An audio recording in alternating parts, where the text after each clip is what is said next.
Hello everyone, আজকে পেখমের জন্য বানিয়েছিলাম বৃষ্টির দিনে গরম গরম খিচুড়ি।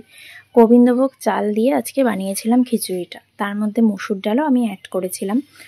ভালো করে ক্লিন করে নেওয়ার পরে ওগুলোকে জলে ভিজিয়ে রেখেছিলাম 1 আওয়ার মতো। তোমরা ইচ্ছা করলে 2 আওয়ারও ভেজাতে পারো। আমার হাতে সময়টা একটু কম ছিল, তাই আমি 1 আওয়ার ভিজিয়ে রেখেছিলাম।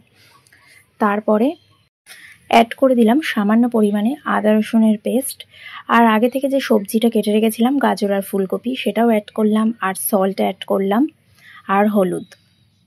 সানডের জন্য খিচুড়িটা যেহেতু একটু স্পেশাল করে বানাচ্ছি, তাই জন্য আগের দিন রাত থেকে ম্যারিনেট করা ছিল চিকেন, সেই চিকেনের থেকে 2 পিসও দিয়ে দিয়েছিলাম, আর দিয়ে দিয়েছিলাম সামান্য পরিমাণে সর্ষের তেল। তোমরা ইচ্ছা করলে বাটারও অ্যাড করে দিতে পারো। তারপর অ্যাড করে দিলাম পরিমাণ মতো জল, দিয়ে প্রেশার কুকারের মধ্যে 5টা থেকে 6টা আমি সিটি দিয়ে নিয়েছিলাম।